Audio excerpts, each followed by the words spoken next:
കാര്യത്തിക്ക് ഇങ്ങനെ നീങ്ക തടയാ വന്നീങ്ങന്നോ പിന്നെ ഞാൻ അച്ഛാന്ന് കൂടെ നോക്കില്ല സാധാരണ ഈ നസിക്കുന്ന പോലെ നിങ്ങളെ നസിക്കിട്ട് പോയിക്കിട്ടേ ഇരുപ്പ முதல்ல இங்கிருந்து கிளம்புங்க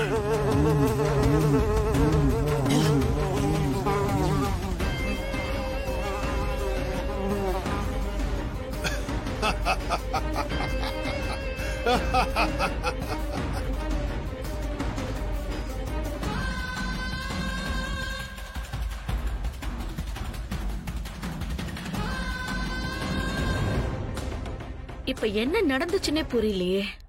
அத்த, எனக்கு அந்த நம்பூதிரியை பார்த்தா சந்தேகமா இருக்கு.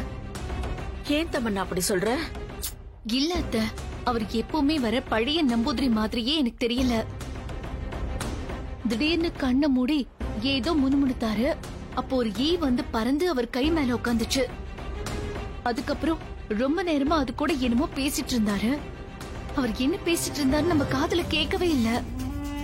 இப்ப என்னடானா அந்த ஈ மறுபடியும் அவர் கையில இருந்து பறந்தே போயிடுச்சு. எனக்கு என்னமோ நம்பூதிரியோட ஆக்டிவிட்டீஸ்ல ஏதோ ஒரு பெரிய மாற்றம் தெரியுது அத்த. நீ சொல்றது கரெக்ட் தான். யோசிச்சு பார்க்கும்போது அந்த ஆள்கிட்ட ஏதோ மாற்றம் இருக்கிற மாதிரி தான் தோணுது. ஆனா எனக்கு என்னமோ அந்த நம்பூதிரிய பார்த்தா நல்ல கும்முன்னு ஜிம் ட்ரைனர் மாதிரி ஜம்முன்னு இருக்காரு. அவரை போய் தப்பா சொல்றீங்களா? அது எப்படி தம்பி? எங்களுக்கு எதிராவே ஏதாவது மடத்தனமா பேசணும்னு கங்கணம் கட்டிட்டு அலையறீங்களா? இல்லக்கா. அதானே இப்ப பார்த்தாலும் எங்களுக்கு கடுப்பேத்துற மாதிரி பேசிட்டு இருக்கீங்க. கொஞ்ச நேரம் சும்மா இருங்க சித்தப்பா. நான் என்ன தப்பா சொல்லிட்டேன்? சரி சரி, அதுங்க பூஜை ரூம்ல என்ன செய்துங்கன்னு போய் பாப்போம். வாங்க வாங்கக்கா போங்க.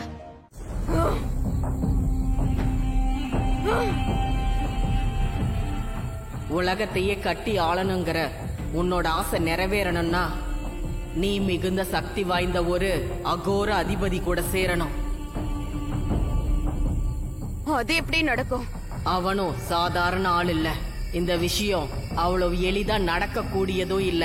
இது நடக்கணும்னா பல தடைகளை தாண்டி வரணும். அது மட்டும் இல்ல, நீ இதுக்காக பல பலிகளை கொடுக்க வேண்டியது இருக்கும். நான் என்ன வேணா செய்ய தயாரா இருக்கேன். நான் என்ன பண்ணணும்னு மட்டும் சொல்லுங்க. யார் அந்த அகோர அதிபதி? நீ நினைக்கிற மாதிரி அவன் சாதாரண ஆள் இல்ல. சாதாரண மனுஷனா இருந்து அகோர அதிபதியா இருக்கா. அதனால அவனுக்கு பயங்கரமான மதிநுட்பமும் சக்தி வாய்ந்த மாந்திரிகமும் தெரியும். அது மட்டும் இல்ல, அவனுக்கு உடல் பலமும் அதிகமா இருக்கு. அவனுக்கு ஒரு லட்சியம் இருக்கு. அது நீங்க 2 பேரும் ஒன்னு சேரும் போதுதான் நடக்கும். நீயும் ஆசைப்பட்ட மாதிரி பெரிய இடத்துக்கே போவ.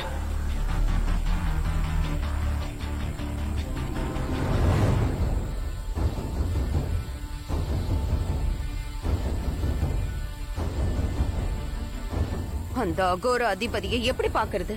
அந்த அகோர அதிபதி இப்ப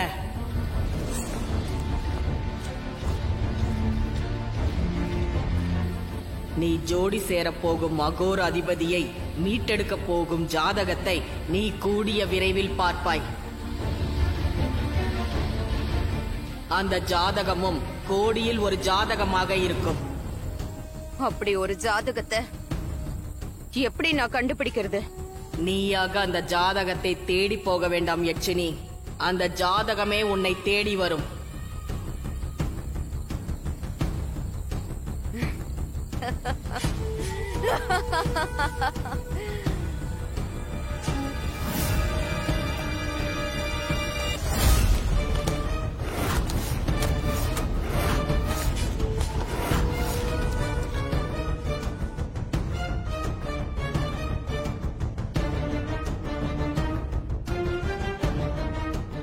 அத விசிஷ்டாத்வைத்தம்னு சொல்லுவாங்க.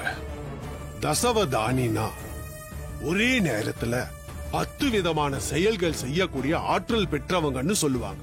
ஆனா உங்க எல்லாருக்கும் தெரியாத இன்னொரு விஷயத்தை இப்ப நான் சொல்றேன்.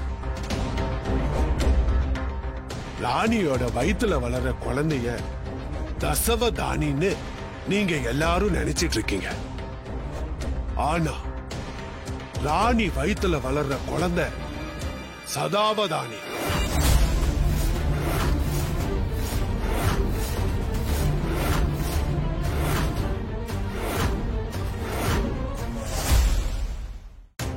சதாவதானினா என்ன நம்பூதிரி ஐயா?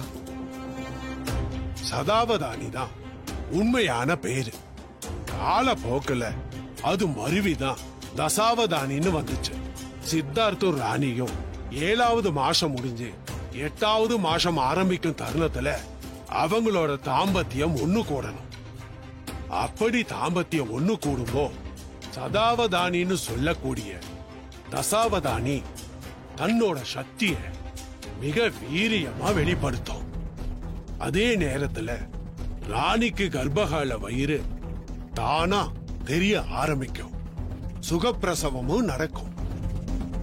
இது தன்னை காலத்தோட விதி. இதுக்கு பரிகாரம் எதுவும் இல்லையா நம்பூதிரி? இல்ல, கண்டிப்பா இந்த 9 நாட்களும் சடங்க தள்ளி போட்டே ஆகணும். ஆனா இந்த 9 நாட்களுக்குள்ள சித்தார்த்துக்கும் ராணிக்கும் எந்த ஒரு அசம்பாவிதமும் நடக்காம இருக்கணும்னா அதுக்கு ஒரு பரிகாரம் உண்டு. அத கண்டிப்பா இவங்க 2 பேரும் சேர்ந்து செய்யணும். அது என்ன பரிகாரம்னு சொல்லுங்க நம்பூதிரி ஐயா. நானும் ராணியும் உடனே அதை செய்யறோம். நான் சொல்றத கவனமாயிட்டு கேளுங்க. இங்க இருந்து சரியா 9 கிலோமீட்டர்ல மேற்கால கும்பகரன்னு ஒரு ஊர் இருக்கு. அங்க பல சங்கடங்கள்ல தீர்க்கிற சக்தி வாய்ந்த ஒரு கோவில் இருக்கு. அந்த கோவிலோட வலது பக்கத்துல அசல தீப பெட்டின்னு பரிகாரம் செலுத்தக்கூடிய ஒரு பழங்கால பெட்டி ஒண்ணு இருக்கு.